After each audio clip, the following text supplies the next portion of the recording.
This is one of the messages Baba gave on the provisional ego. There are other Okay. ones. There's one in the discourses, but this one uh, captures quite a bit. Okay.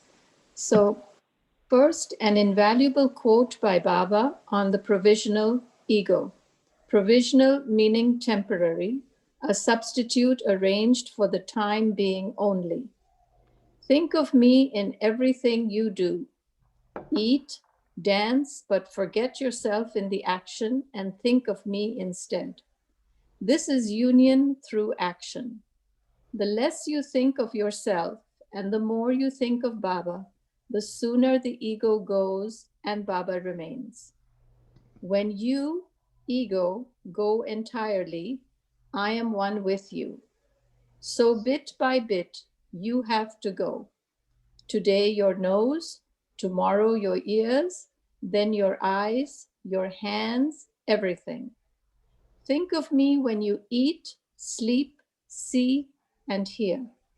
Enjoy everything, but think it is all Baba. Baba enjoys it. Baba is eating it. Sleep soundly in Baba. And when you wake up, remember it is Baba getting up. Keep this one thought constantly with you. If you do wrong, then think it is Baba doing wrong. If you get a pain, think it is Baba getting a pain. Then it will be all the time Baba. Try to forget yourself and do all for Baba. Let it be Baba all the time. It might be Okay, said, what I'll do is I'll read this because yeah, it I sat over on the nearby sofa and wrote this, mm, and then when I kind of look at it, I think, oh my God, is this going to be understandable? But this is kind of what I gathered from the mandala and my own experience of Baba and my own efforts at working with the provisional ego. mhm. So it comes out of that. So here's what it is. It might be said that the provisional ego is the last train stop in creation. It usually begins as an exercise, but ultimately the truth behind the provisional ego needs to be revealed in us through experience. That is, the provisional ego is useful as a concept, but it has to eventually become a reality. One day we will realize that all along it has been Baba living what we have always claimed as our life. It really is Baba who gets up in the morning, not us. In watching a movie, for example, we may find ourselves identifying with one of the characters, so that when that character is in danger, we feel in danger. When they succeed, we succeed. When they fall in love, we fall in love. In the end, when the credits come up, we know that it was all a projection on our part. We get so identified with the character in the movie that we become that character for the time being. But Baba has said that it has never been us. He is the one who plays all the roles. That is, it is Baba who is living the life we see on the screen before us, the what we see before our mind's eye. And we are projecting our consciousness onto him and claiming that we are the one who is living this life. This is our colossal mistake. In lifetime after lifetime, we identify with the character before us and are pulled into the whole illusion of creation. What we are being asked to do is to remain fully aware of creation, but not identify with anything in it. Or, put another way, to be aware that everything and everyone is Baba. Such a detachment, Baba says, is not sterile or passive, but it is a state of flowing and dynamic responsiveness to life, characterized by a loving spontaneity that always leaves our consciousness free. In this way, love is finally liberated from being bound by creation and can express itself in each moment as it wishes, unrestrained by what our personality wants. That's a little vague there. Baba has said that we are really infinite, but we identify with the mind and instantly we become a person. If we didn't do this, we would remain the infinite that we really are. All this is a very tall, tall order from Baba. Bit by bit, we have to go. I know we sometimes feel in certain moments Baba is working through us or eclipsing us in a particular situation. We may feel him watching us.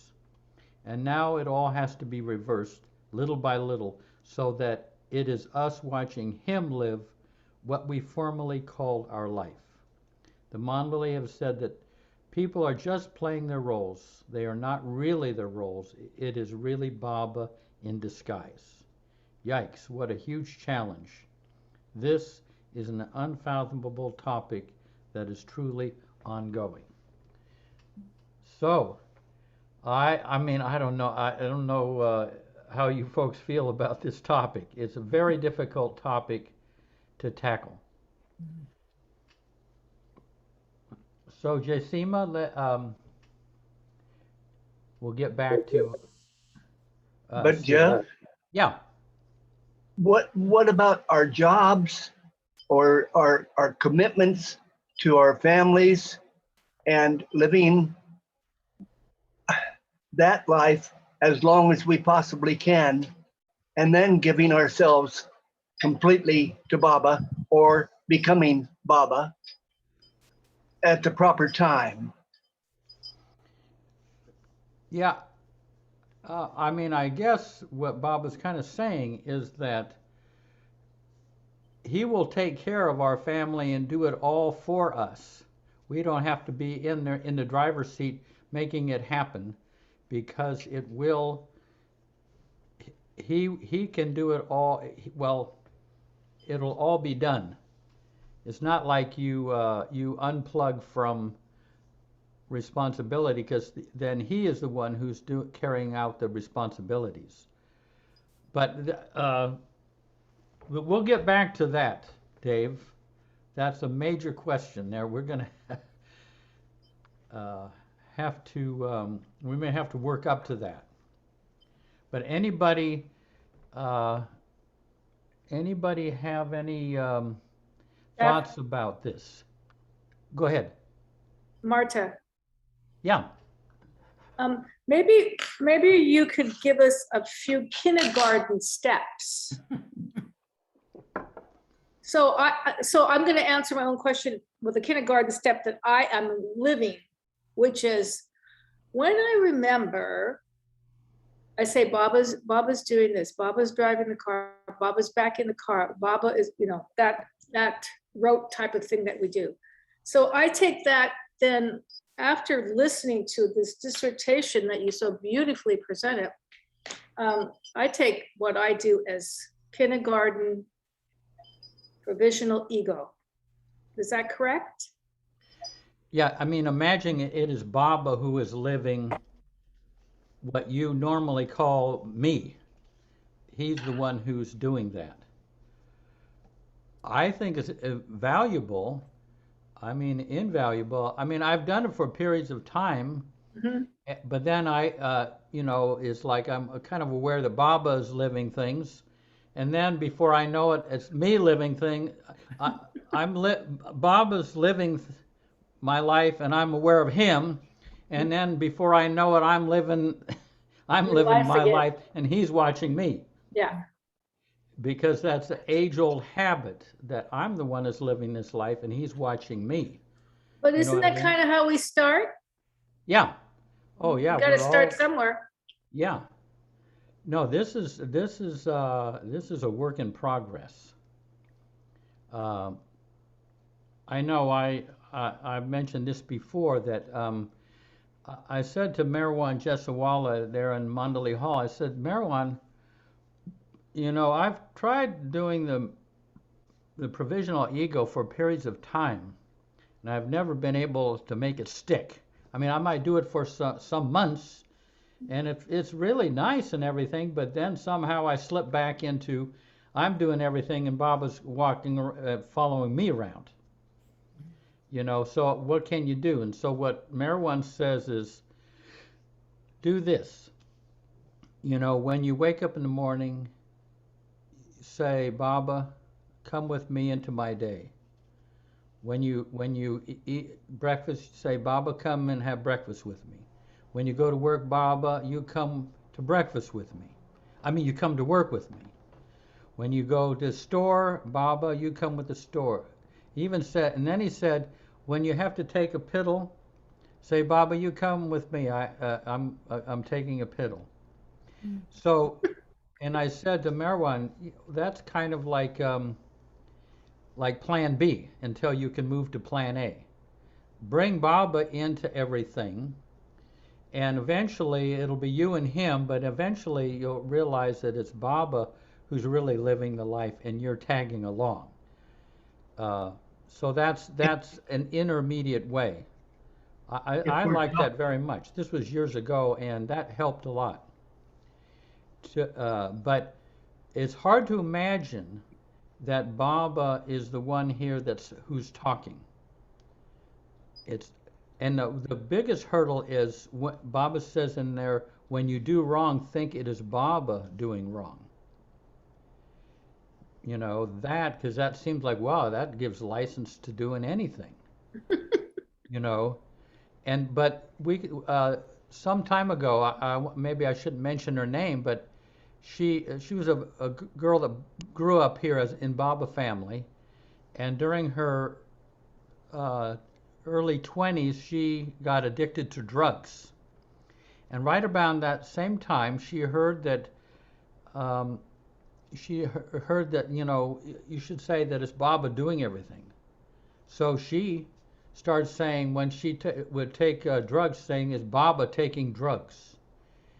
And she says that she got through drugs much faster than if she had been taking drugs independent of Baba. And one day she was walking down the street after doing this. Baba's taking drugs, Baba's the one who's drinking, Baba's the one who's getting drunk. She was walking down the street and she heard Baba say, go through that door over there. There was a door in the distance. And so she went through and opened and went into the place, and it was a Narcotics Anonymous gathering. And so it all happened much faster when she thought of it as Baba taking drugs. Now, like that, you have to be a little careful, because, it's Baba that's kind of robbing this bank, not me, But there's a deep, Baba said, if you do this, you will know something. That was left out of that quote. I got that quote out of Lord Maher, but Baba said, if you do this faithfully, you will know something. Are we supposed to do it quietly and not be talking in a room full of strangers to somebody standing supposedly right next to us, i.e. Baba, and constantly having conversation with him and doing the same thing with him? And people will start to think we're kind of nuts. Yeah, no, this is done inwardly. Yeah. Okay. Okay. Yeah. It's all right. Unless you want to do it and say Baba's acting crazy, and then. Okay, but anyone want to weigh in on this? This is very. It's. The Mandali. Darwin used to say, sooner or later you discover you're nobody, and that is not an unhappy discovery. But you discover that it's Baba out there who's living this life of Darwin, and he is witnessing, not through the filter of Darwin. He's witnessing it through consciousness, looking at Darwin living this life. The Darwin Baba, you might say. Anyway, anyone, Mayor Prasad, you got to help me on this here.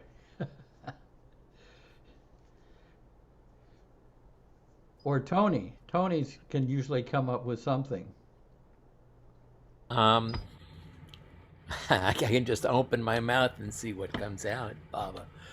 I think what's on my mind as I'm listening to this, a few things. One, it's very easy for the ego mind to get caught up with trying to do this provisional ego thing, and um, it it works better if you let yourself just kind of feel it or act it or act as if Yeah. um, that, but not coming at it from here. Um, an unrelated thing, sort of, but came into my mind is it's I'm really conscious of how much um, identifying with the ego mind, we think we do everything. We think like everything happened, either I did it or you did it, but one of us did it. And there's that moment where you can step back and say, wait, Baba's doing this. And if you really get it, and it's not a rote thing, it's like, well, Baba's doing this. And then you're even stepping aside from the me and you. It's like Baba is doing this through you, doing it through me. I forget, something happened here.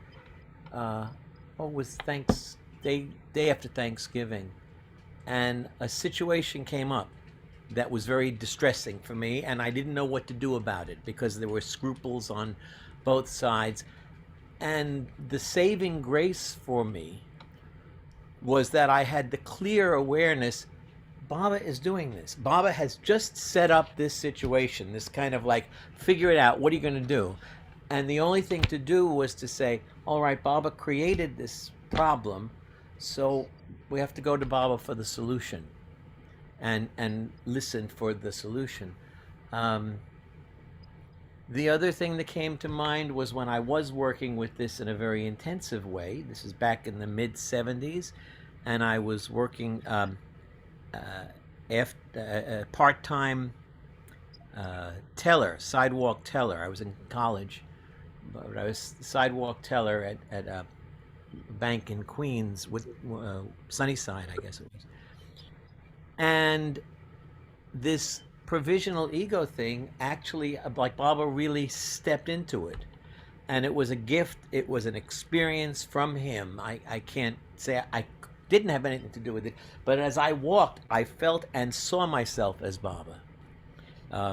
Around in his mid-40s, I guess, there's pictures of him with the alphabet board and dressed in white. It was kind of like, but I saw Baba doing that. It wasn't me doing, and it was a very a profoundly uplifting experience, and it lasted for a while. I don't know if it lasted more than a day, but it lasted for a significant amount of time during the day.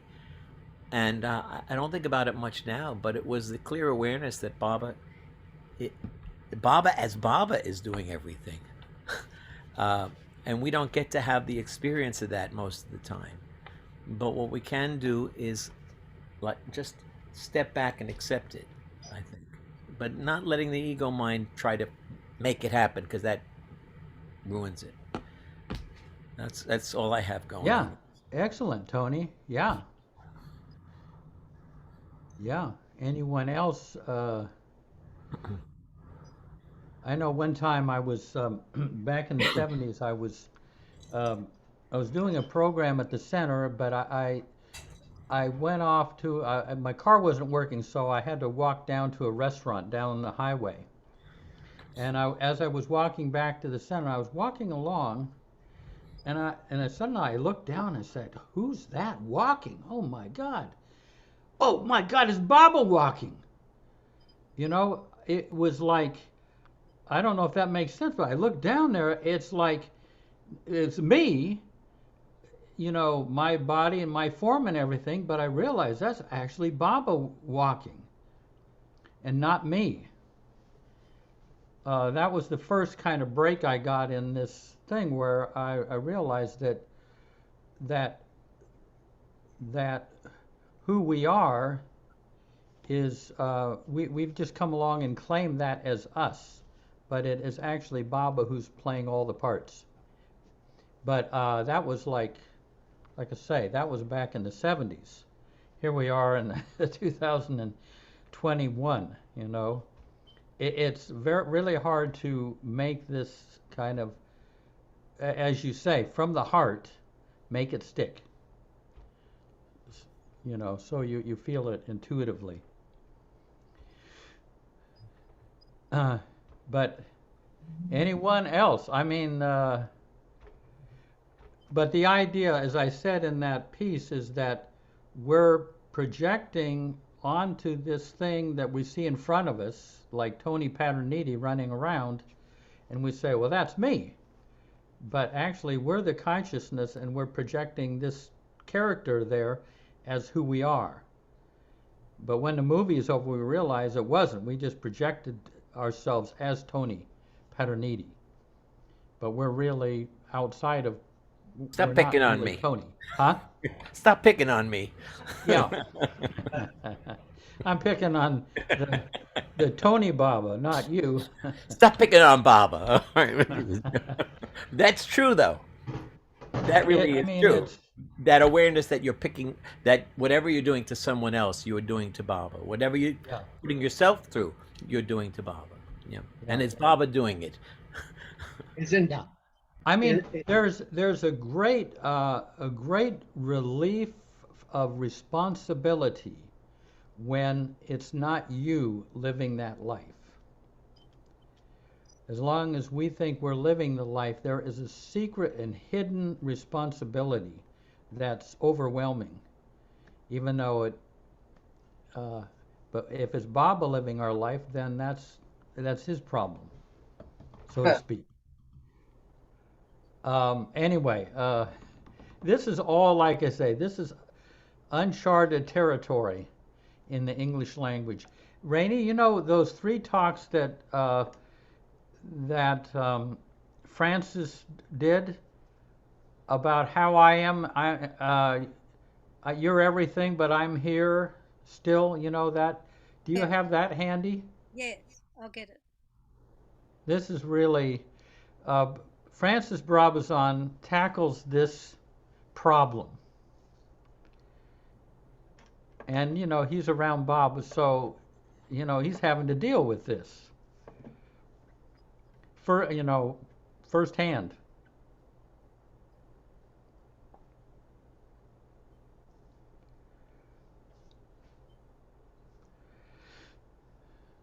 Goer, at some point I'm going to ask you how you come down on all of this.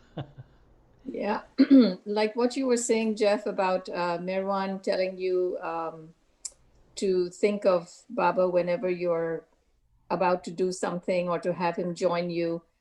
I've been doing that, I would say, effortlessly now for a number of years. Not all my life. I have built up to it, but it's become so natural with me that it actually is very uplifting, and it helps to keep you, you know, when Baba says be in the world but not of it, so that that's perfect. That's a perfect sentence.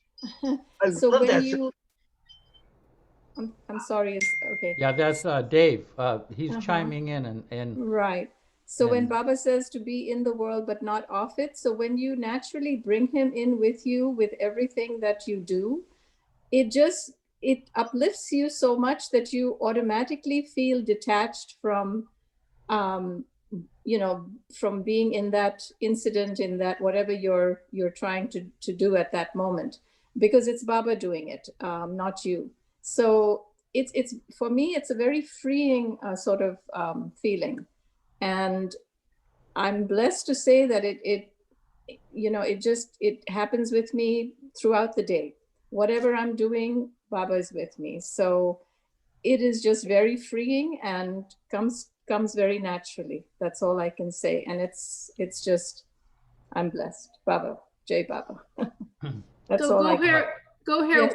What does that look like? Do you actually say to yourself, Baba is going to the grocery store with me? Or do you just remember Baba's name?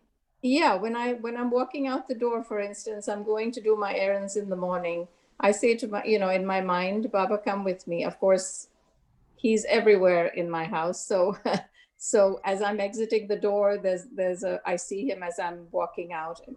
What I mean is I see his picture. So he's just, yeah. So I say, Baba, come with me. Come, let's go to, do whatever we're doing. I sit in my car. Baba, come drive. You're driving the car, not me. I just internally, that conversation with him is ongoing. That's what I mean. Yeah, So beautiful. Yeah, thank you. mhm. It's like cooking with a Teflon pan. Nothing Yeah. sticks. That's right. Rainey, did you find that? Yes, 3 talks. Yeah. Anybody that would like 3 talks, I was given a huge parcel of them to give away. Just email me at nadaom@aol.com, NADAOM @aol.com. Where am I? I'll start So a little closer to the mic, if I'll you. start a little bit further back, Jeff. Okay. There is the This is God. Francis Brabazon describing this paradox, or. There he is, Francis Brabazon on the main. No, there he is, Mayor Barber on the main screen. Thank you. So it was a talk given in Pune at Guru Prasad at the Great Darshan 1969. There is the God who rules the shining plains. Sorry. There is the God who rules the shining plains of consciousness, but sight of him would blind you. And the God who is beyond the plains is unknowable except by his own grace. And he is extremely careful to whom he gives that grace. So when beloved Baba used to tell us that he was God, I used to think, yes, Baba, you are God all right, the one God and all the gods, but what good is that to me? In fact, I used to get so fed up with him being God that I wished he wasn't. Or I wished he was a sort of an Old Testament God to whom I could slaughter some fat lambs or a spotless young bull to return for some added acreage. In fact, I got so tired of his being so much God that I wrote a song about it and sang it to him, and it goes something like, if only you were a bit less God and a bit more man, I wouldn't feel so much like someone upside down in a garbage can. But you see, Baba wasn't going to become more man just for my sake, so I had to settle for him as the divine beloved, one whom I could serve sometimes instead of thinking about myself all the time. After all, although he is God and sometimes he is man, being one's own and the world's beloved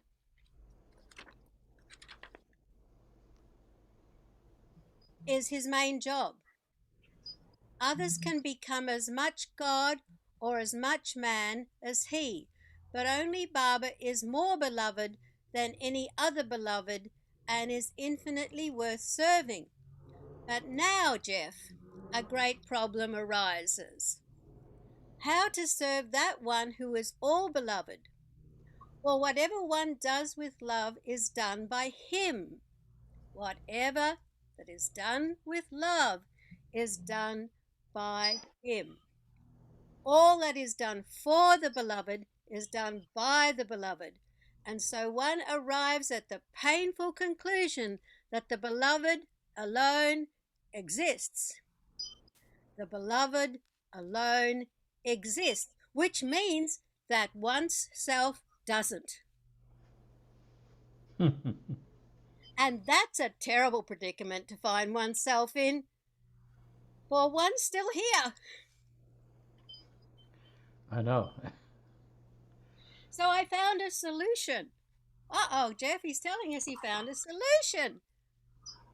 The only solution I found was to accept the position, you alone are, and I am not, but we're both here.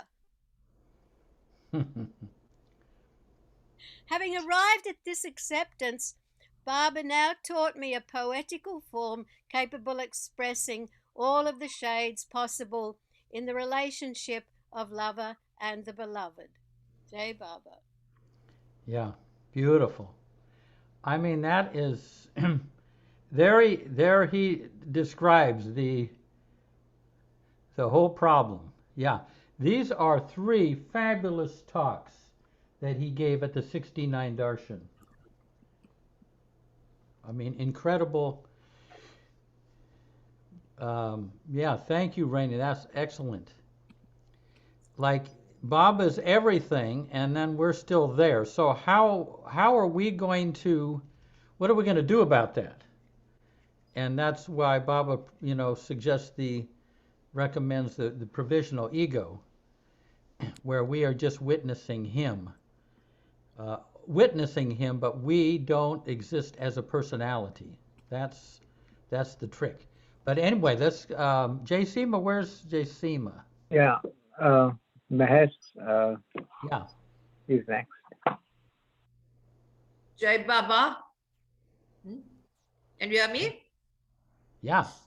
Jai Good. Baba. I really appreciate what Goher said, because there is a poem, or not a poem, I would say a little write-up.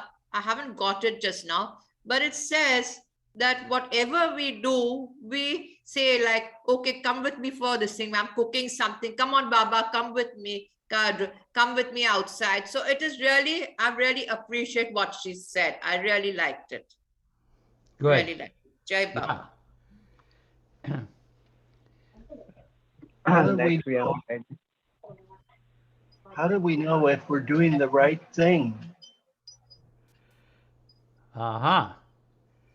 Well, let's see. Maybe Marion will be able to help us with that. When somebody slaps you on the hand. I don't know. Hi. Well, my intention tonight is to share something, not to teach anything. I have the lay of the land. It's called the roadmap. Baba has given us the roadmap. And I was looking back today around this topic, let's say over 50 years ago, when I was at my first full-time job after having 2 children, being a single mom and all this. And I thought, I wasn't practicing the provisional ego while I'm riding the subway, going over to my job and wondering how am I going to please my bosses that day. And then compared to today, I thought, wow, I've really progressed. Oh my gosh. And I had to reach back with those loving arms and love that me way back then. And so this has been a key for me of having this map of the territory, but it's not the territory. So my metaphor is that if I'm traveling from New York City to Kansas and I don't have a roadmap, I could end up in Maine or Florida or any place. But if I have a roadmap, I can get there. However, there might be a lot of pitfalls on the way. There might be a roadblock. There might be a flash flood. There could be all kinds of things. So that's what I call having a toolbox. And mine with Baba is I need that every day in order to practice provisional ego. And sometimes I read, Baba says, oh, say my name rapidly every day, whatever. So sometimes I have to, if I'm walking down the street, I'm going to go to the supermarket or something, and my mind is wandering, then I can't just shift into the provisional ego right at that moment. I can, but it just feels so not right. But if I then say Baba's name so fast that it pushes all that mind chatter away, then I'm more present to practice the provisional ego. I feel in my body and my energy field much more of a kindness and a sweetness. And so I have my certain tools that I use.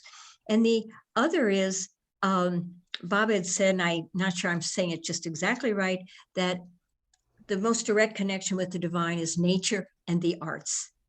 So I find that some days I may not be saying Baba's doing the provisional ego, but I feel it's like running in me if I'm walking and playing Begin the Begin on my harmonica out on the streets of New York City and playing it any old way. And if I hit a wrong note, all of that's fine. When I'm in that, or I'm in the park hugging a tree, or I am doing a piece of artwork at home, I am so in the moment that I'm not distracted by all that mind chatter. So I have different ways that I am in different ways in my life. And also in the discourses, Baba said, the psychological is spiritual too. So I have 3 spheres that I have on a sheet of paper. And the one is the psychological. I was this little girl born in Missouri and had all these different things that happened to me, didn't get needs met and created defenses. And it's sort of the 100, me or God, me or others, me or mom and dad. And then there's another sphere of higher self, lower self, and mask. And that's in the discourse too about the lower self. That's more the 50-50. Hey, I'm not just, I've got a self and other. And sometimes I'm in my higher self, sometimes my lower. Then I have a 3rd sphere of the universal spirit where I am that. There's no creation. There's no duality. It's I am. So I have this roadmap of these spheres that I go in and out of each day. And then I have some questions I ask or some tools or some energy movement to help me shift into a different sphere of consciousness. So some of that's a little vague. I'm doing my best to share something, and that's it. I'll end there, and I'm just doing my best. That's all I can do. No, no, this is a very subtle work in progress, I would say. But it has its basis in the truth that it is really Baba playing all these parts.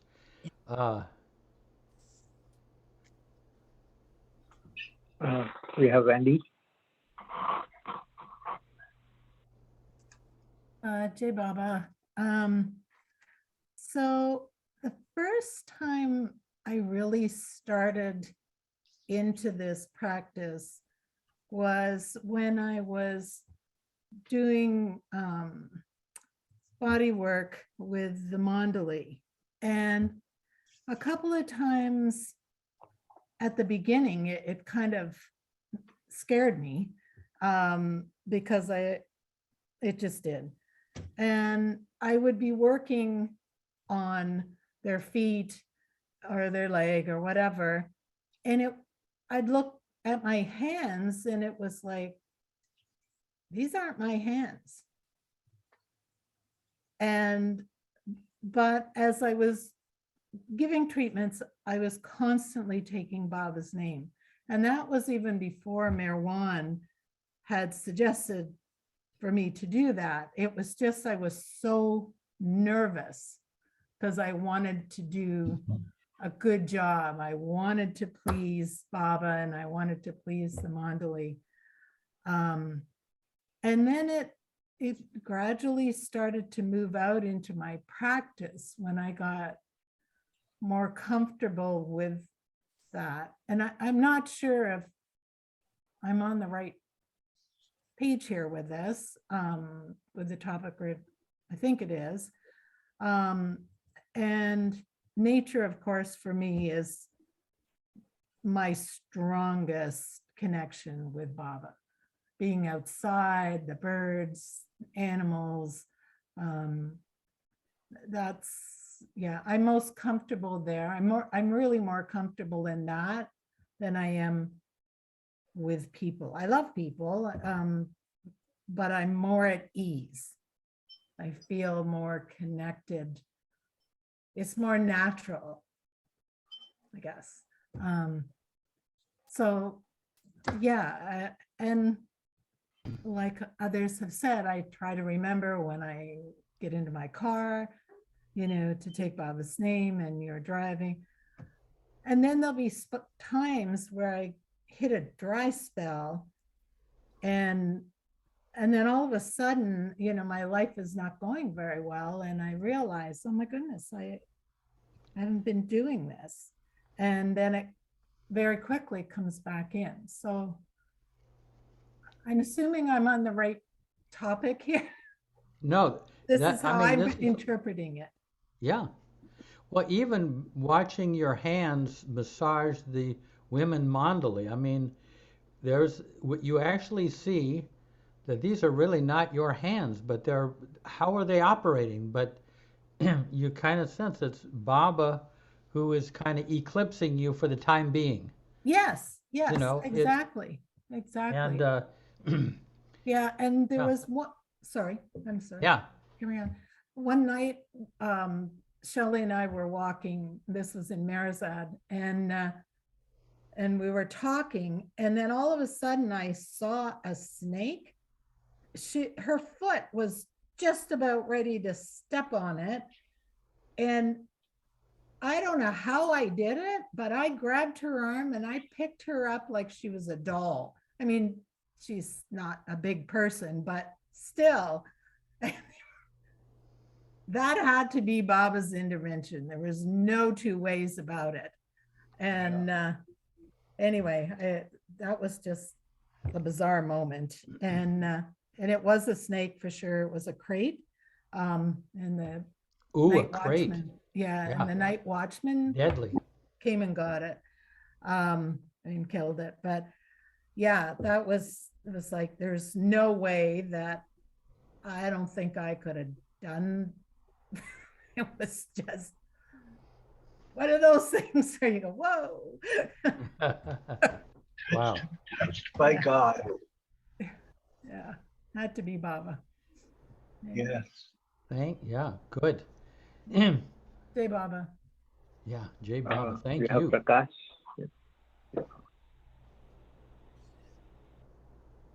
Jai Baba, everybody. I have nothing special to add, but somehow I thought that this state of using provisional ego is literally driving ourselves to a sense of hopelessness and helplessness, so we can rely on something external, which is obvious. I mean, well, external or internal, it's Baba. But I found an article which in Effort and Grace, which might help here. So if you don't mind, I'll read that quickly. Yeah. So here in Effort and Grace, there is a subtitled article named A Working Stance, where he talks, Darwin talks about surrendering to Baba. And then, so, I mean, let me read that. When I met Meher Baba physically in 1934, one of the things he conveyed to me was, I have always been helping you. And he would say that to each one of us, because whether we realize it or not, he is helping within. So when we surrender to him, we are not a ship without a rudder. We have given the master the tiller to steer us. I believe tiller is the one that helps you drive the ship or boat, whatever. I mean, it's some sort of driving mechanism. But anyway, the next, the title is A Working Stance. Meher Baba knows that surrender is not easy for us to do. He says, complete self-surrender is most difficult to achieve, and yet the most essential condition of spiritual advancement is the decreasing of egoism to its minimum. That is a very powerful statement. Somehow, while continually decreasing our egoism, we have to walk the sharp edge of the sword of inaction on the one hand and the pride of action on the other. What a dilemma. However, Baba provides a simple, practical way to deal with this dilemma: the creation of a new ego called a provisional ego to take place of the ego that we build up and then dote upon. This new ego, Baba says, becomes a source of our confidence, feeling, enthusiasm, and go, in quotes, that true action must express. The provisional ego allows a working stance for consciousness that will be completely subservient to the master. Wholehearted allegiance to the master is vitally important. It means not holding anything back or keeping a secret life of your own still going on the side. Operating from the provisional ego, we shift our focus from thinking that it is we who, let me read that. Operating from the provisional ego, we shift our focus from thinking that it is we who are doing anything to thinking it is master who's doing everything through us. there is that paradox again. It is a matter of taking responsibility for actions and feelings, and yet bypassing the ego and attributing everything to the master, to his doing. Our purpose is to minimize the sense that we are doing anything. This provisional ego, surrender to the master, helps us towards emancipation. We can use it throughout our journey on the spiritual path. Then, as Meher Baba says, when the time comes, it can be thrown away like a garment. And the last paragraph here. The provisional ego is a means for drawing closer to the master within. Having a provisional ego is like having a close friend who happens to be a master, who is so close that you know or can get an inspiration as to what he wants or does not want. It is assumption of an attitude of leaning toward the will of God. It is a matter of motive, meaning are we interested in samskaric fulfillment or the will of God? After we die to the false self, our motive becomes serving God's will. We give up interest in the false self. Yeah, that's interesting. I mean, it's almost like what Gohar shared earlier. And somehow I get a sense here that somehow we have to drive ourselves to a sense of being hopeless, and to the point that Dave mentioned, to know if we can do anything right, and with that feeling of helplessness, thinking that we may not be able to do things right, we rely on help from the master. I mean, I like this particular section which Darwin shared. Jai Baba. Yeah, beautiful. Yeah, that's perfect that you found that. There was, Prakash, what section is that? That thing is called working stance, a working stance in the book, Effort and Grace. What's the page number? Oh, page number, let me try. That would be 56 in the PDF. Oh, 56 in the PDF, okay. Yeah. But it's a working stance. Yeah. Yeah. Thank you. Yeah. I mean, the interesting thing, he says it has to be thrown away like a garment after its work is fulfilled. And once we become really subservient to the master. And so it's something so internal that we have to figure out ourselves, I guess. Jai Baba. Next, we have Rainy. Rainy. We have so much work to do. I remembered something in Stay with God on page 62, where Francis is telling us that Baba's everything and he's everyone.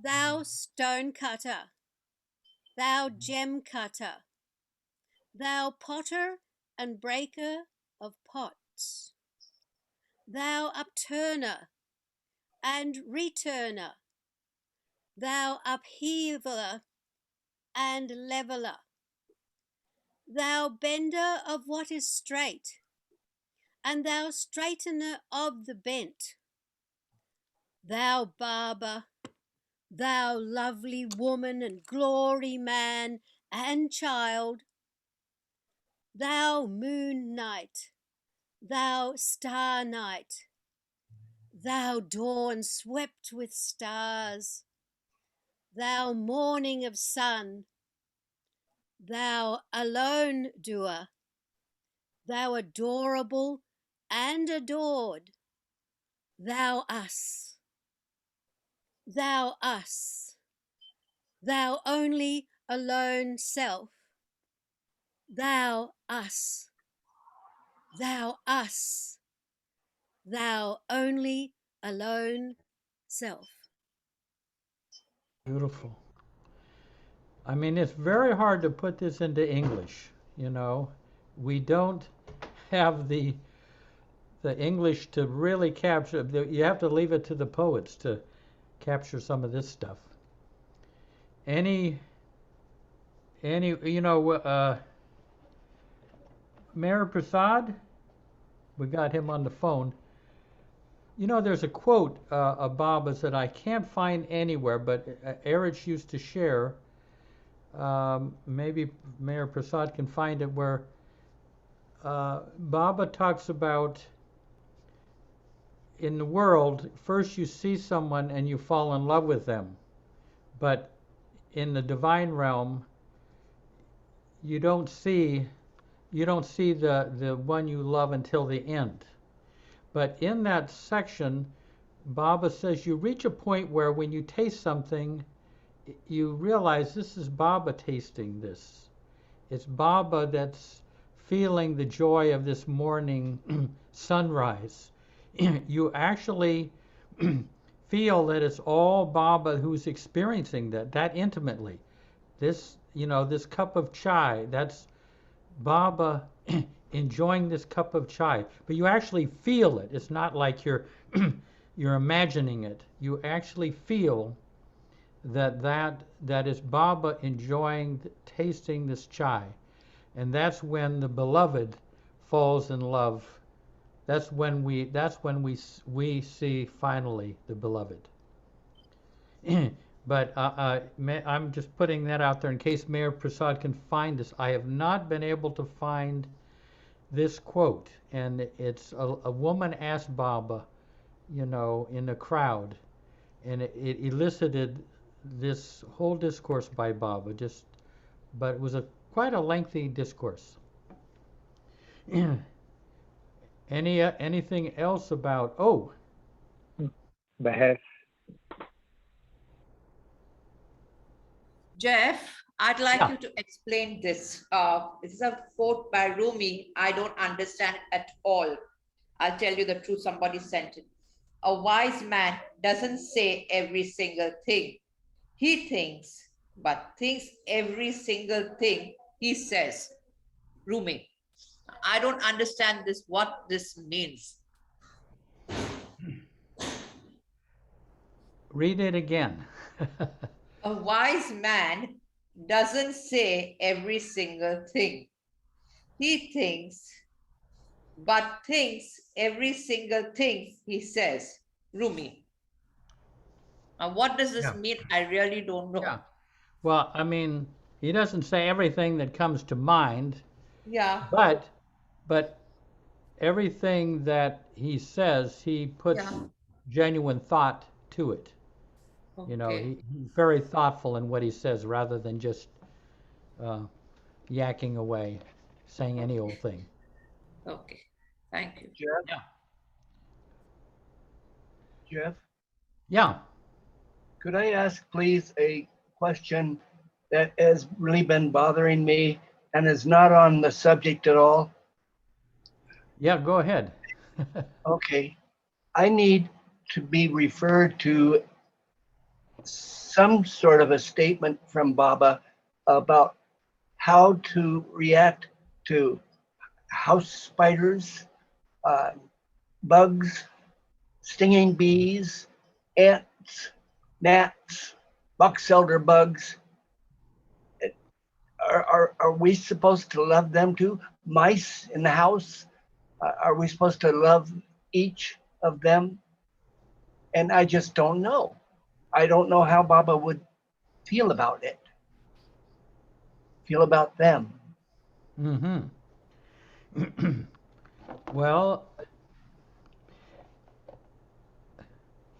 it's interesting. Baba, you know, had said not to kill ants, you know. But then during the East-West gathering, when they were putting all the chairs out, there were all these ants. And they approached Baba and said, you know, should we kill these ants? You don't want us to kill ants. But then Baba said, for my lovers and their comfort, you know, he gave them permission to kill the ants. Otherwise, they would be sitting there in the East-West gathering getting bit by ants. So, I mean, you have to be kind of practical about it, knowing that Baba loves these spiders, Baba loves these mice, and at the center here we have these, have a heart mouse trap. So, you can trap them, and you don't kill them, and then you take them and drop them off at someone else's house. No, you don't. But you try to do the most loving thing you can, but if it's a scorpion, they know they killed scorpions. Do They're they? around Baba, huh? They don't have a heart scorpion boxes. Well, in Baba's time, they killed the scorpions.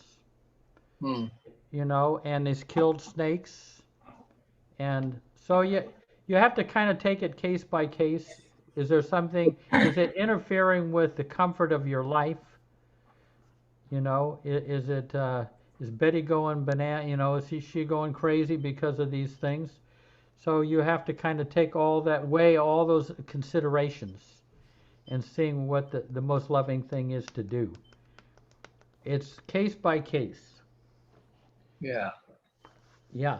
So we got some more a lineup here. Yeah. Ready? Oh, we Ready, can't you hear are you, Rainey. You're muted. Ha. Hi, sorry.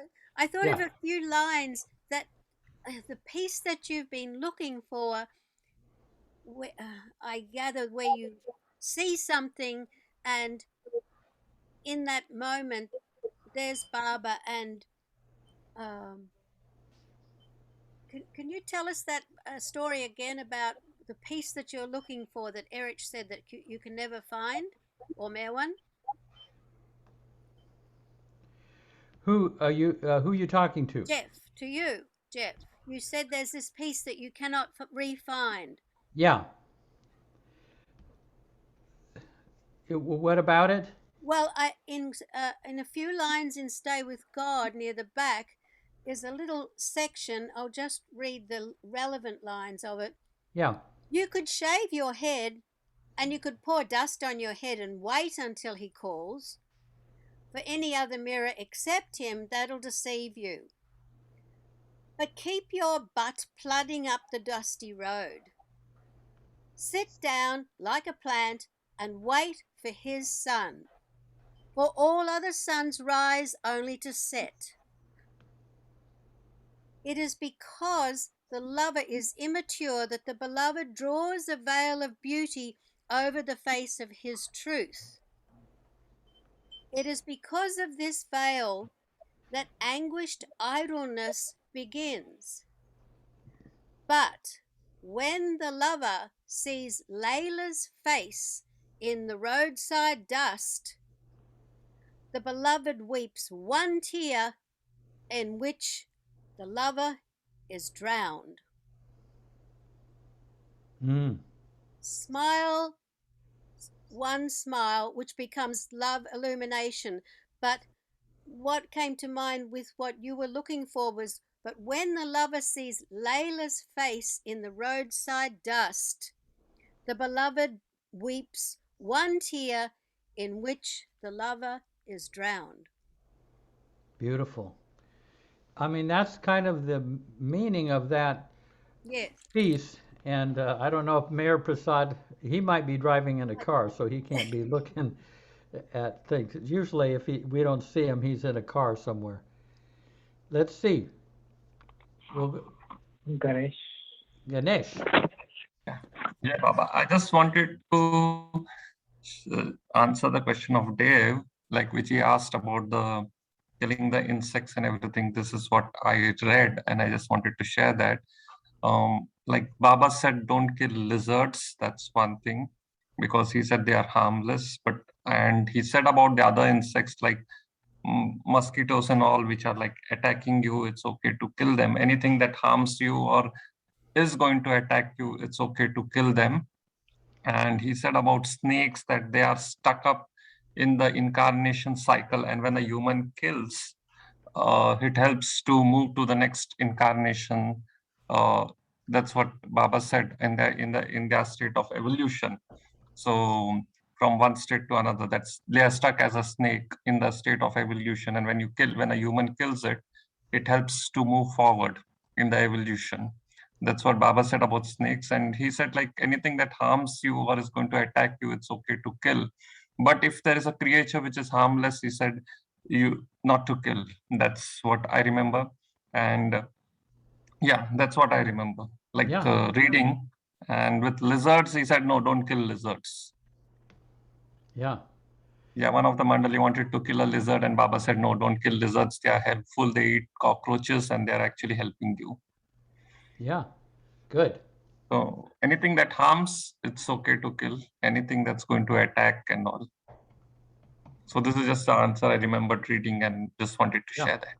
Yeah, good. Who is that? Prakash, I think that is the story on avatarmayababa.org that you found. Right, that has a quote Jeff was mentioning about. It's a long discourse, though. Yes. You actually found that. He did. Yeah, it is part of that huge discourse. I mean, if you get to that page, you will see what you just mentioned. It's there, but I don't know which section you want to really focus on because it's so long that it can take a while. Yeah.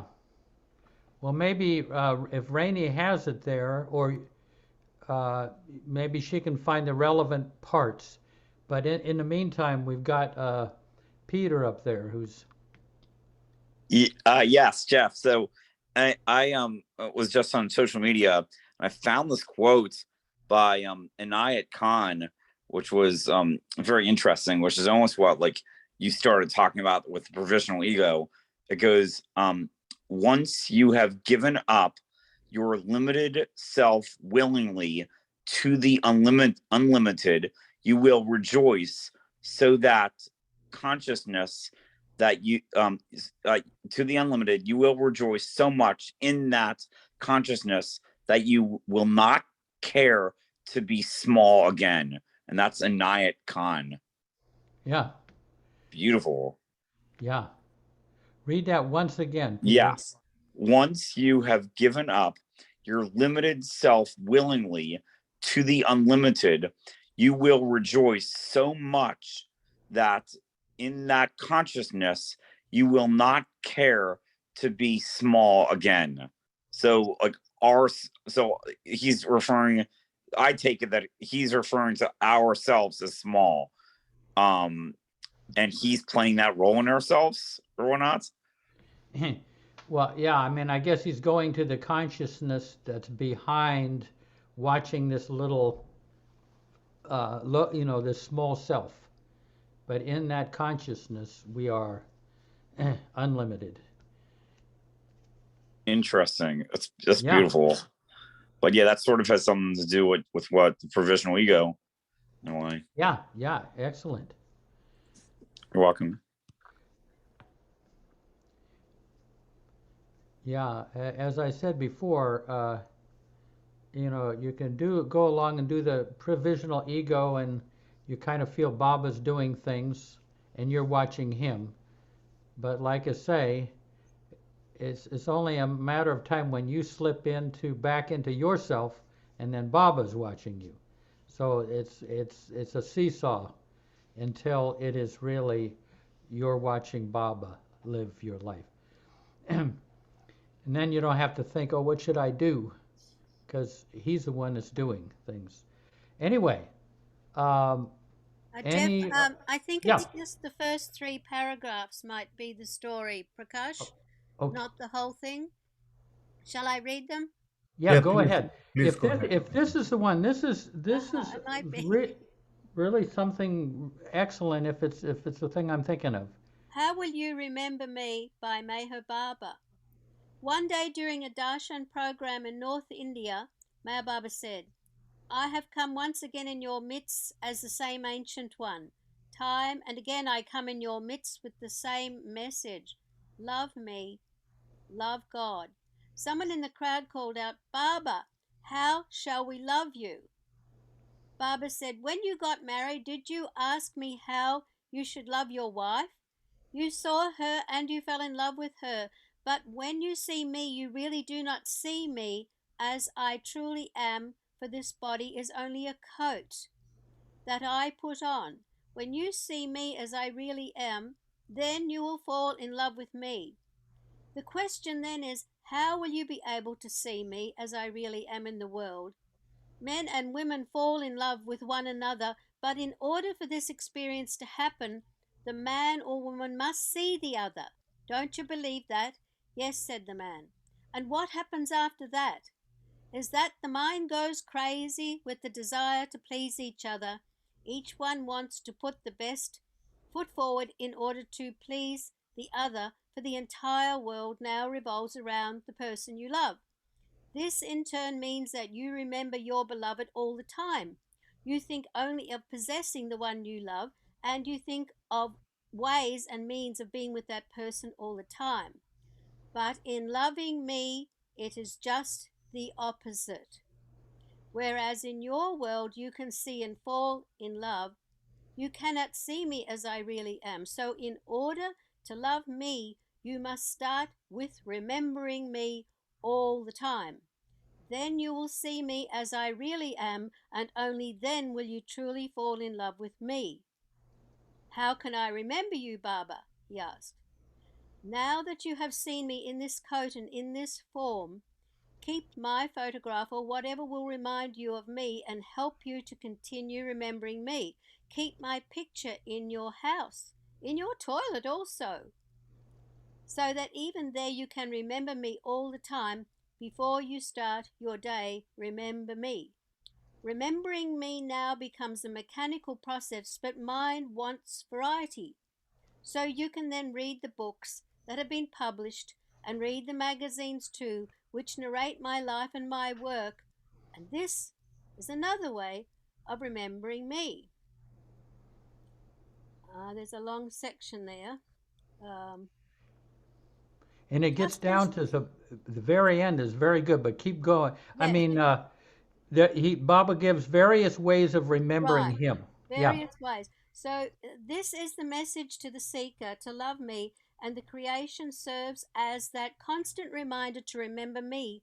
And then his mind, satiated with all the memories of the master, the seeker goes back to the routine of his daily life with a heart awakened to love for that master, and each day and in every act the seeker finds some trace of the master, and the thoughts of him fill his waking hours. Just as you see this creation around you to help you to think of God, similarly every act of yours will help you to think of me. Likewise, when the heart opens more and more by remembering me, eventually the heart will glorify the master in anything and in everything. Finally, a stage will come when you will be overwhelmed by the glory of the master. That is the time when I will give you the gift of love. And what is that gift? That gift is the moment when you see me as I really am. You see my effulgence. You see me and you stop seeing anything else. That is the experience of the sixth plane of consciousness. And when you see me as I really am, then for the first time you fall in love with me. At last you begin your life of love for which you were created, and the more you love, the more you will want to please me. Just as when a man falls in love with a woman, he makes every effort to please her in more intensive ways. Eventually, a momentous event takes place. Seeing the lover love the beloved to such a degree, the beloved falls in love with the lover, and the lover is raised to the pedestal of the beloved, while the beloved comes down to the level of the lover. Then the mind is annihilated. The lover and the beloved are merged in each other, and that union is God realization. It doesn't, but it doesn't have that part where the lover reaches a point where he tastes something, and this is No, this is that's different. the beloved who's tasting that. Uh-huh. And the sun on their face, it's the sun is on their beloved's face, and they get the experience of what that is for the beloved. I don't know if it's there, but this is something that Erich used to relate. Anyway, Not in this one, but we'll find it. yeah. Anyone else on the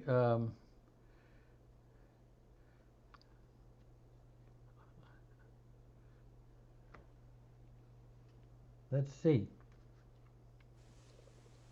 Jeff, I found another quote. May I share it? Yeah, go ahead. I think it's appropriate to what we're discussing here. Beautiful quote. Baba says, carrying on all worldly duties with a pure heart and a clean mind, and with equal acceptance of success or failure, while remaining detached in the midst of intense activity, is one of the ways of achieving Baba. Jai Baba. Yeah. You know, I remember back in the 70s, Erich was talking about the provisional ego. You know, that Baba who is talking, is Baba who's walking, is Baba who did this, is Baba who did that. And I remember him saying, but if you take credit for one thing, then your house of cards all collapses. But but then you go back and do it again. But what I mean is that it has to be Baba doing everything. And if you do something and you feel terrible about it, then you have taken responsibility and you lose the whole thing. So it's not easy to be completely consistent in all situations. And Baba says there, I mean, that's when you do wrong, think it is Baba who is doing wrong. I mean, that is a hurdle I've found very difficult to, that's when I kind of take credit. And so I lose the thread of the provisional ego. But Erich said that's the best way to live if you can carry it out thoroughly, because then it's Baba doing everything and you're no longer the doer. Tony, you think you can do that? I'm sorry, Tony's not here right now, but I'll let him know. Only Baba. Tony's gone away, but Baba's there. Baba Tony, could you give us another statement, please? The Tony Baba, You have to listen to my silence.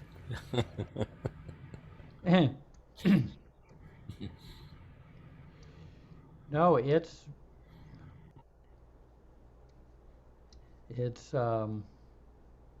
I mean, this is, like I say, a very very subtle and esoteric subject, but we may have to revisit this from time to time. Oh, hey, while I'm thinking of it, I'm going to take this coming Tuesday off because it was very busy here at the center over Thanksgiving. But I'm thinking for Sunday, there's a guy, Seven McCulley, and he's one of the young people who spent a lot of time with Don Stevens, both in Europe and in this country. So it'd be nice to hear what he's gathered, from hanging out with Don Stevens over the years. So that'll be on Sunday. I did realize that in my box of tools, then I'll have to get really good at throwing the fluffy slipper at myself. Yeah. Yeah. And knowing that self is not you. Yes, of course. How could you, Baba? Whack. Mayor Prasad, you got any thoughts on this subject?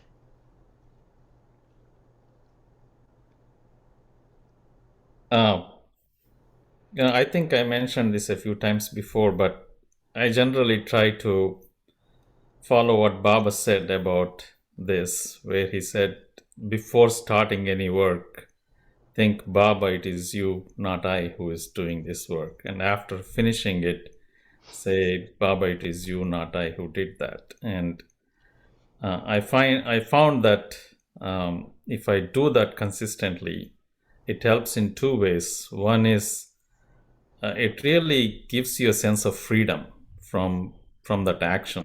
It doesn't bind you, and you can clearly feel that. And the second thing is, Baba didn't give that message just for me. He gave that to entire humanity, which means that if he's the one that is doing it through me, he's doing it through other people too. So when I'm dealing with other people, I try to remember that just like I said that, Baba, it is you, not I, who's doing this work, it is the same for the other person too. So basically, it helps me to remember that it is Baba who's doing it through other people. Because when I remember it, it's also the same for the other people. So it helps a lot in that respect too. Yeah. So those Excellent. are the two. Yeah. I mean, Erich was kind of, everyone is Baba in disguise. So it's Baba doing everything, even if they're wearing, Tony suits and Diane suits and Ganesh suits. Right. Baba. Yeah. Just one. Well, I'll tell you Jack Small's dream, and then we have a lineup of people. But Jack Small, he worked in India for many years. He was assistant to Adi, and then later on Balkalchuri. And when I would go over there, we would kind of compare notes. I'd tell him the difficulties here at the center, and he would tell me the difficulties he had in the trust compound. He was always getting scapegoated for one thing or another, and some of it he brought on himself, but it was difficult. So after 21 years, I got together with him, and he said, Jeff, I gotta go back to the West. I can't handle it, It was just, I thought I could. And then 3 days later, he had this dream. And in the dream, he's in this theater, and on the stage are all the people that had given him a rough time there in India. And even people from his childhood, and the Mandali, they were all up there on the stage. The very people are giving him difficulties. And when it came to the end of the first act, all the actors came forward, and they bowed their head, and when they lifted their head, everybody had Baba's face. And then Baba looked out at the audience at Jack and said, how do you like the play so far?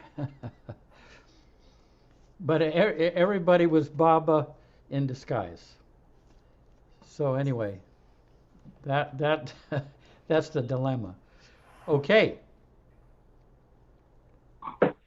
Yeah, Michael. I have a poem. Yeah. Maybe I guess the first thought I wanted to share was that I'm not too much into the provisional ego, except that I realize that Baba does things through me, and I think of him all the time. So I think what I feel like encouraging people to do, as well as myself, is to love talk, speak words of love, and be willing to listen to it, for encourage other people to talk words of love rather than stuff, because most of our conversations are stuff.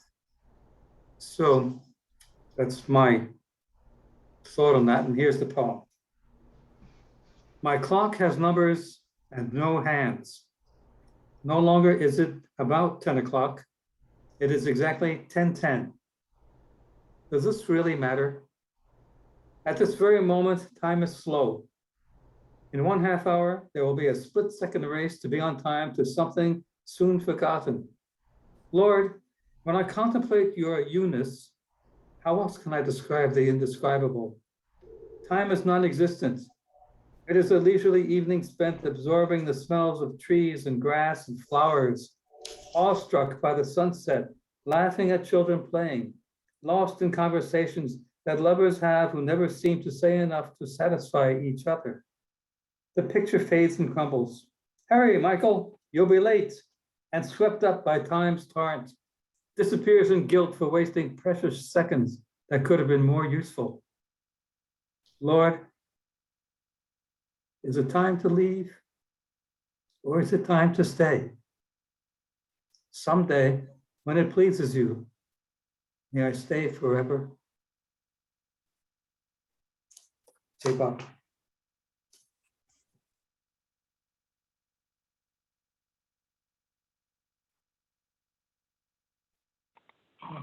Yeah, Tony.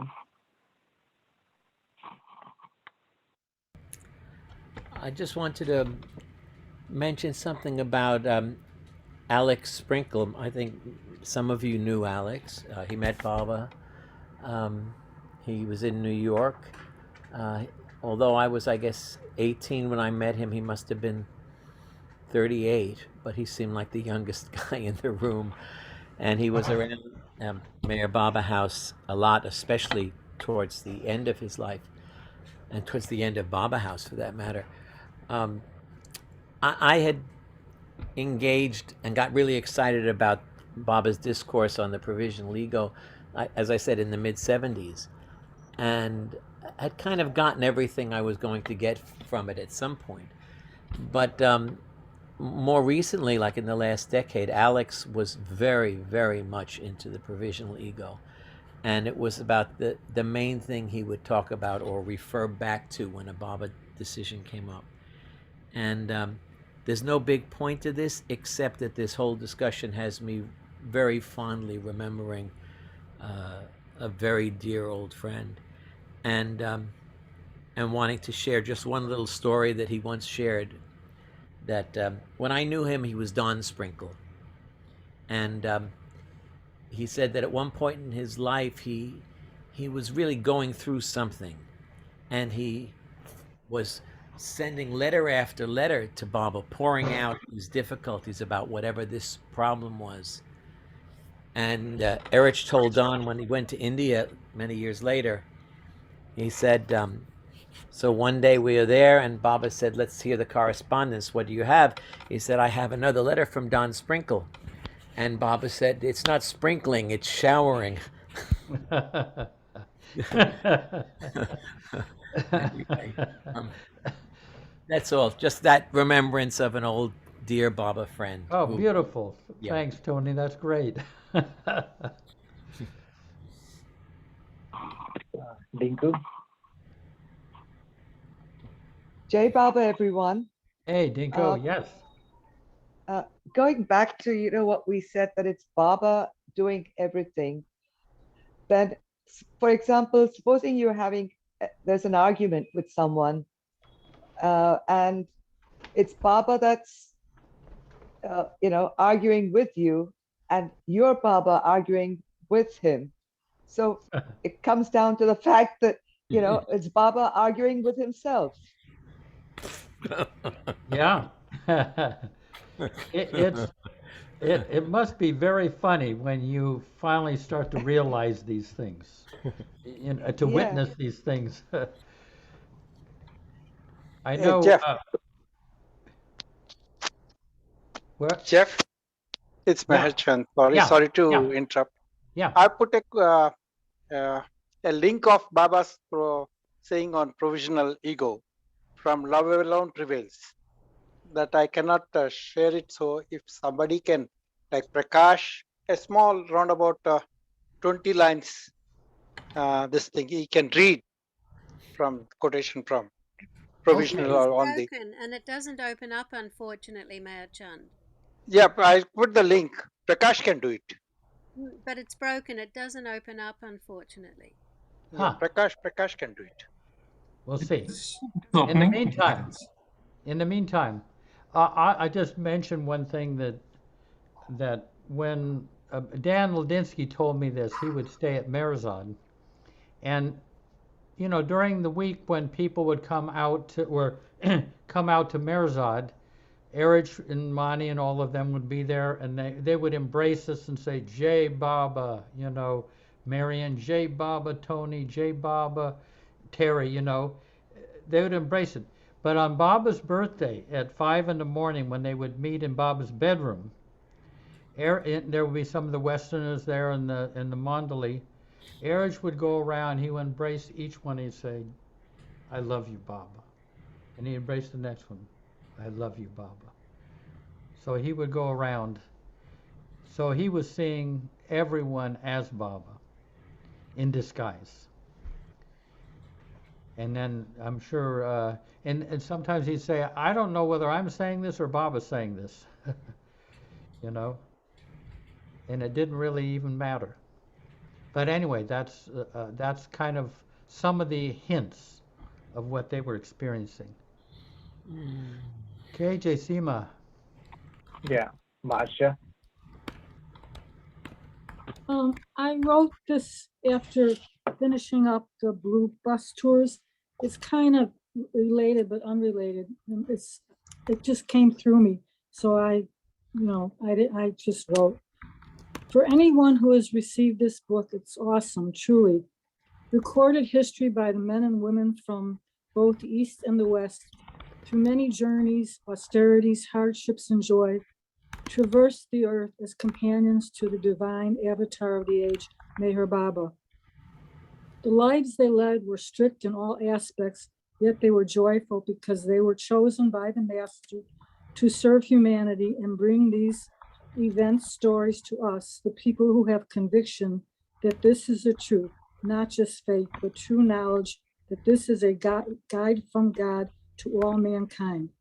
Living in the new life, we all have been cast into our roles, playing parts assigned to us, of which we have no understanding. No one can question or truly understand this plan. We must be natural. Don't allow Maya, illusion, mind to deter us on our journey to be with our beloved God, who is the one and only God. There is so much to do and there is nothing to do. We are all together in this ginormous school together. We are all one and the same in God. There is no differentiation between castes, religions, creeds. We are all the same ocean and will return to the ocean with the realization that this is the journey to return home. There is no right or wrong or good or bad separation in our own time. Through all life's forms, from stone to man, evolution proceeds. Everyone will reach the goal, no matter how long it takes. Now we are being reconnected to the souls we have been separated from, each sharing our stories, memories of this lifetime we now share together. God only knows where it goes from here, since he is the writer, the producer, the director. We are the actors and actresses in this magnificent advent and manifestation of God in his human form. Today I was told by a follower of Jesus that he will heal my pain. And I listened. Who knows? He may have been Jesus or Baba. Love works in mysterious ways. Now, I certainly could not have written it myself. Yeah. Absolutely Beautiful. not. Yeah. So Yeah, I that was. kind of didn't know if I should read it or not, but. Yeah, beautiful. Beautifully written. Thank you. Yeah, thank you. Let's. Mayor Prasad. Yeah, I have this from Kitty Davis' talk. I think I must have copied this from One Fine Thread because it's in my list of collections. So I thought I'll read this. This is from a talk she gave at the Meher Center in 1978. Now, the value of this provisional ego I see now lay in the fact that it brought the shift of consciousness away from the many objects to that of the one, Baba himself. And this change of direction brought about immediately an increase in our love for him, which evidently was lacking. It worked this way. Before beginning whatever work Baba gave us to do, we were to say, quote, Baba is doing this or that through me. He is the doer, the speaker, the thinker. End quote. Therefore, the results of our actions, failure or success, were His, and we had no need to worry. Of all the lasting lessons that Baba gave us, helping us along the spiritual path, this emphasis on the provisional ego remains the most constant. That's all I have copied, so I don't know if Good. Wow. the remaining thing. Yeah, beautiful. That's that. Yeah, I mean that this provisional ego, if we can kind of get a sense of it, is just invaluable. You know, if it's more than just if it becomes more than an exercise and becomes more experiential. But yeah, How so, Jeff? yeah, How is I'm struggling with this. So yeah. how is it valuable?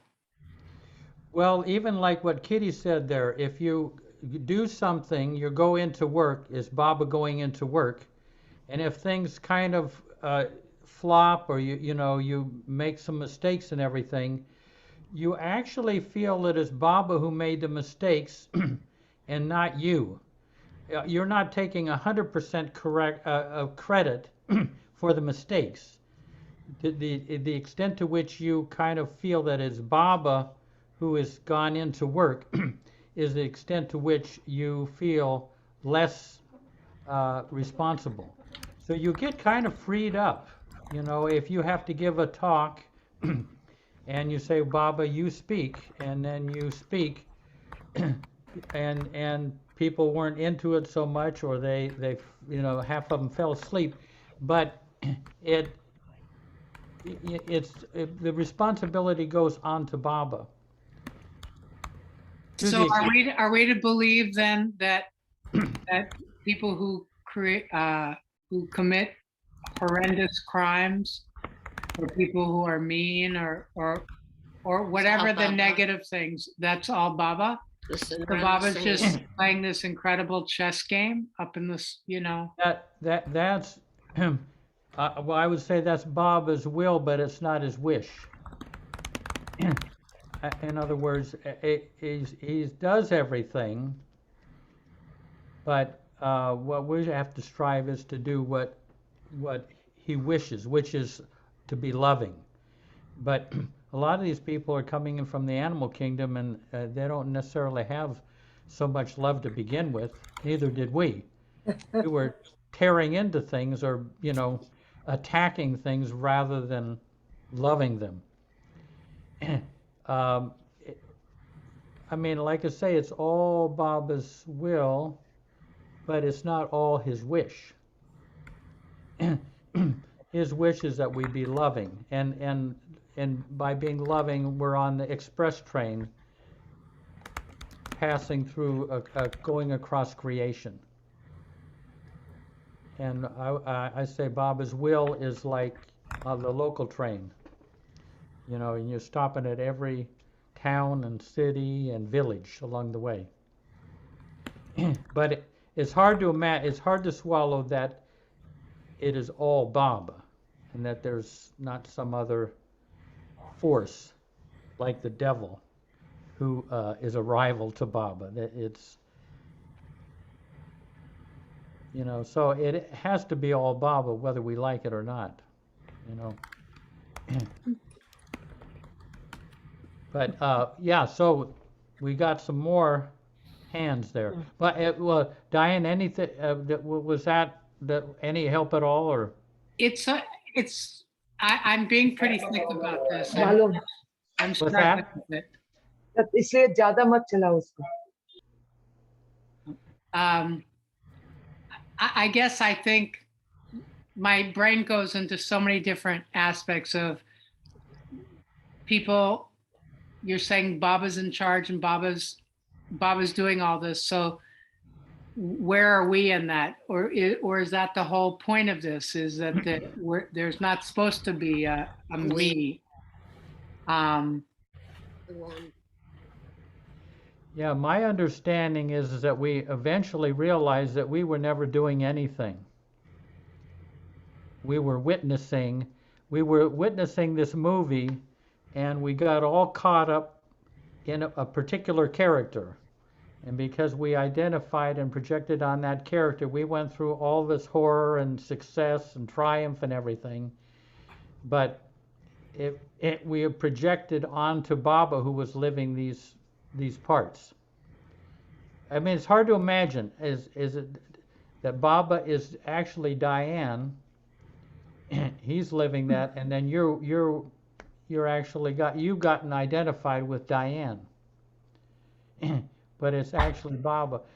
One day we will see that. It was Baba playing the role of Diane all the time, and we were a witness to it.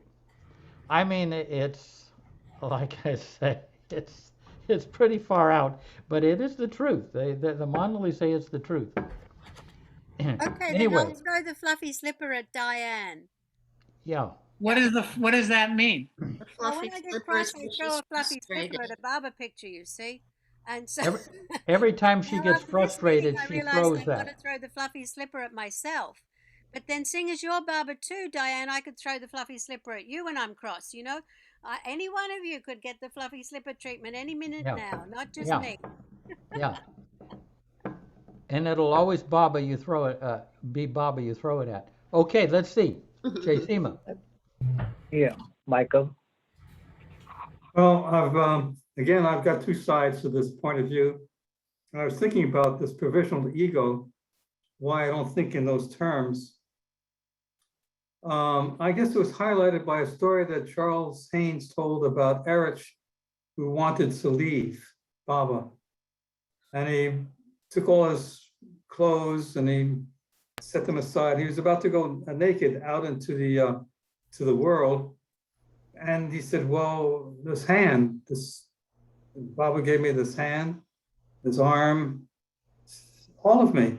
And I believe at that point, Baba clapped to spare him just whatever. I don't know Baba's motives. Yeah. And what the point is that Erich realized there was nothing but Baba. And more, every time I look around me, I'm thinking this lamp, this TV, you guys in this, in Zoom, as real as you are, we're all still figments of Baba's imagination.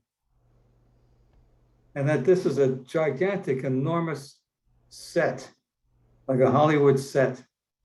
And he is the producer, the director, and the audience.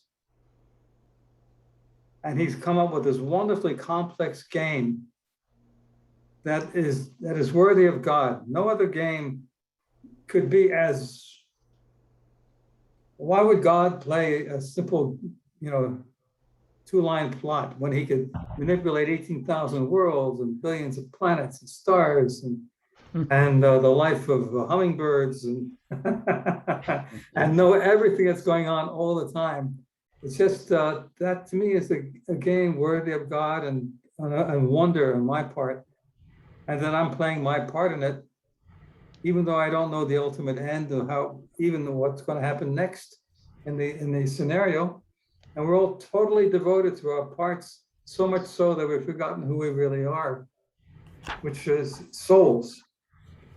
And as Jeff said, we're just witnesses to this. And that nothing ever happens. When your God realized, it was like waking up from a dream. And then within a few days, the dream vanishes, but your consciousness becomes part of Baba's consciousness. And how else could he know who he is if it wasn't for himself being totally ignorant of himself and then evolving through this universe, which is its only purpose is the evolution of consciousness. So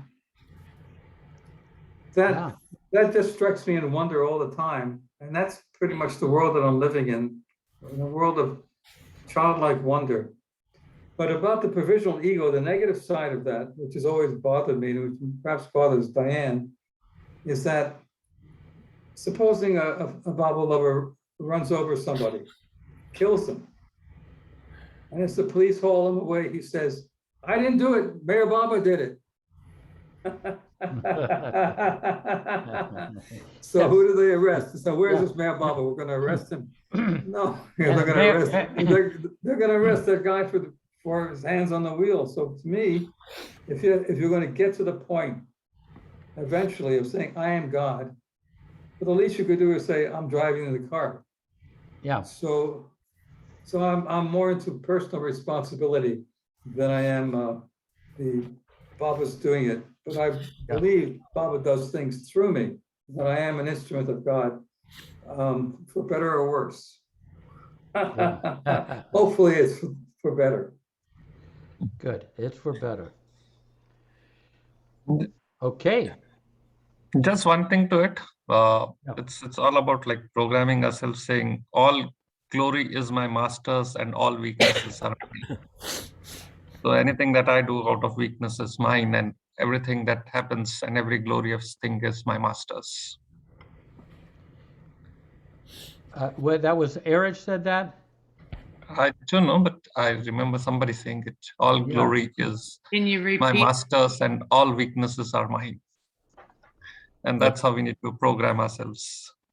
Can you repeat the whole thing, Ganesh, please? All glory is my master's and all weaknesses are mine.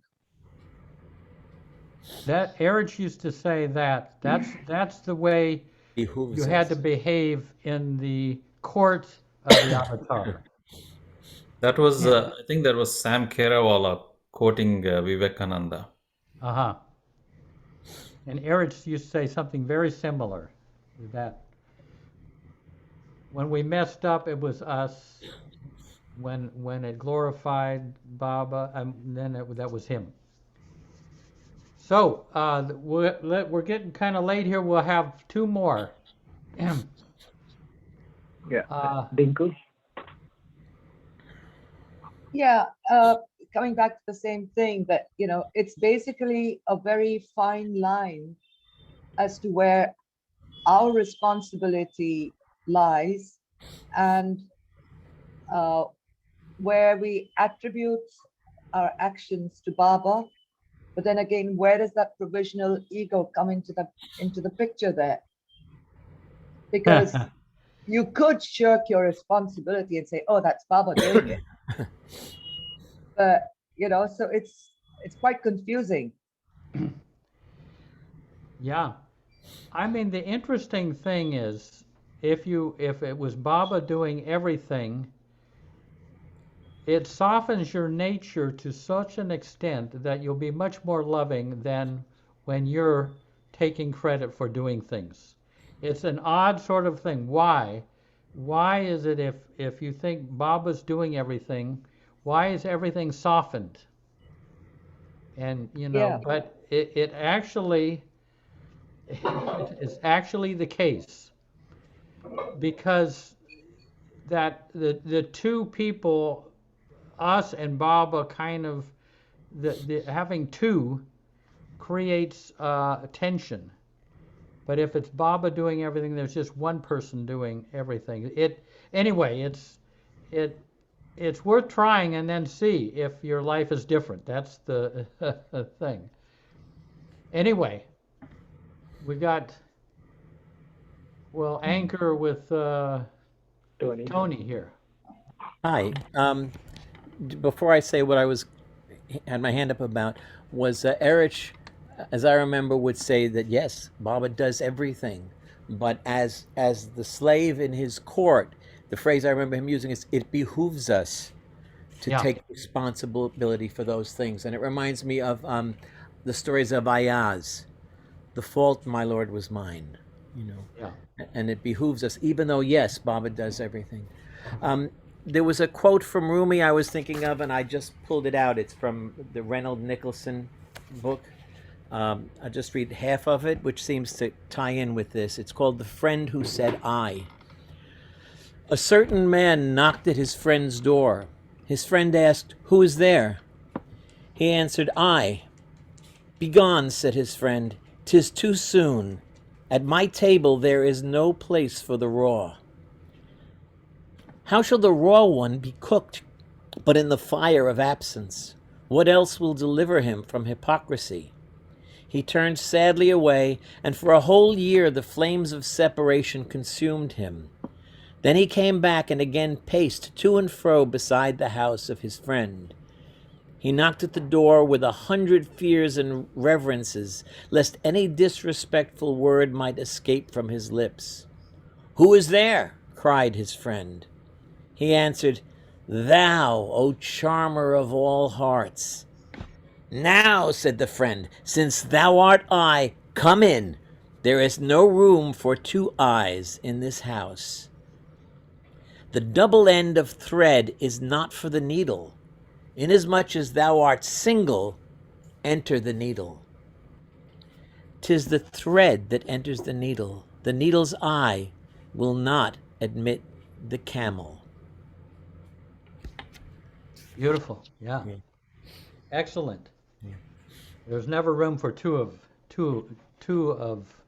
us. Okay, have we got anyone have a final reading there before we have Mayor Prasad, you got something? And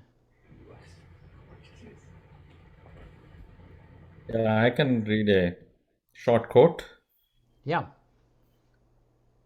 This is from the spiritual training program. To do what you like has no meaning whatsoever. But to do what you don't like and to quietly bear it creates inner strength.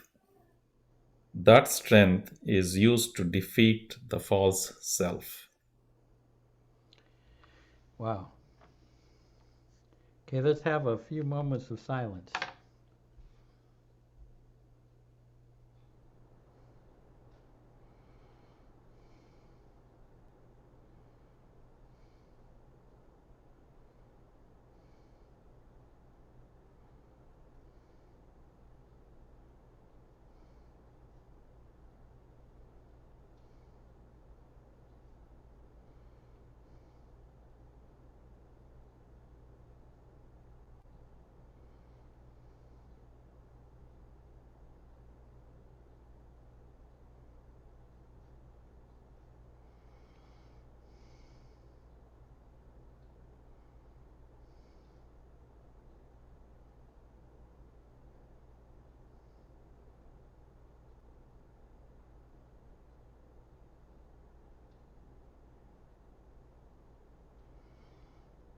Jai Baba. Thank you. This is a subject that we should return to from time to time, because we're all kind of making headways with this particular challenge, and every little hint that people get, it helps the rest of us. It was great, Jeff. That was good. Really? Thank you. Good. I mean, when I wrote that, I think, oh my God, where is this going to go? Yeah. But I'm thankful that people really spoke beautifully about this. Yeah. And it is, as I say, it's the last train stop in creation, I feel. And the beautiful thing is that focusing on Baba is focusing on oneness. And so by focusing on Baba, we're